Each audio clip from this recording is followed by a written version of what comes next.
ထိုင်းမှာအလုပ်လုပ်နေရင်ဒီခွင့်ရေးတွေကိုတည်ထားဖို့လိုအပ်ပါတယ်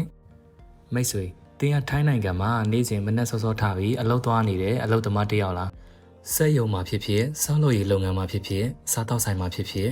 ကိုမိသားစုအတွက်ကိုအနာဂတ်အတွက်စူးစမ်းရုန်းကန်နေတဲ့သူတယောက်ဆိုရင်ဒီဗီဒီယိုကိုအဆုံးထိကြည့်သွားပေးပါလူအများစုကထိုင်းမှာအလုပ်လုပ်ရင်အလုပ်ပဲလုပ်ရမယ်လို့ထင်ကြတယ်ဒါပေမဲ့အလုပ်လုပ်ရုံနဲ့မပြီးသေးပါဘူးကိုယ့်ရဲ့အခွင့်အရေးတွေကိုလည်းတည်ထားဖို့လိုအပ်ပါတယ်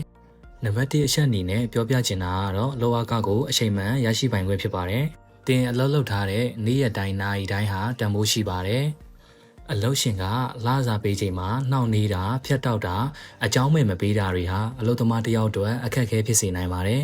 ဒါကြောင့်လစာစရင်လစာစလစ်နဲ့အလုပ်ချိန်မှတ်တမ်းတွေကိုတေချာလေးမှတ်သားထားဖို့လည်းအရေးကြီးပါတယ်နံပါတ်2အချက်အနေနဲ့ပြောပြပေးချင်တာကတော့အချိန်ပိုလောအားကရရှိပိုင်ခွင့်တွေပဲဖြစ်ပါတယ်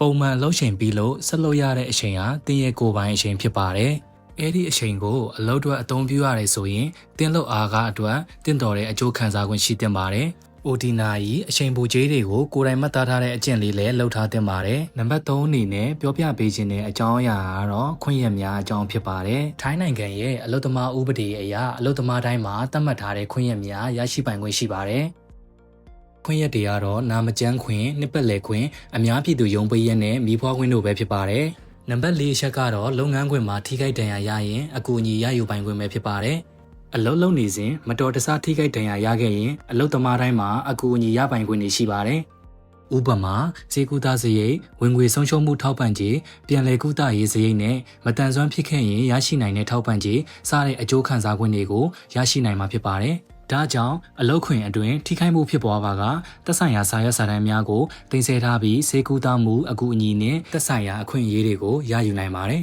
။မိတ်ဆွေတို့အတွက်အခွင့်အရေးဆိုတာကိုကာကွယ်ဖို့ဖြစ်ပါတယ်။သိထားတဲ့သူကပြဿနာဖြစ်လာရင်ဖြေရှင်းနိုင်တယ်။မသိထားတဲ့သူကတော့ကိုယ့်ရဲ့ရပိုင်ခွင့်နဲ့အခွင့်အရေးတွေကိုမသိပဲဆုံးရှုံးရနိုင်ပါတယ်။ဒီနေ့ကစပြီးလူတိုင်းအလုပ်သမားတိုင်းမှာရပိုင်ခွင့်နဲ့အခွင့်အရေးတွေရှိတယ်ဆိုတာကိုသတိရလိုက်ပါကျေးဇူးတင်ပါတယ်။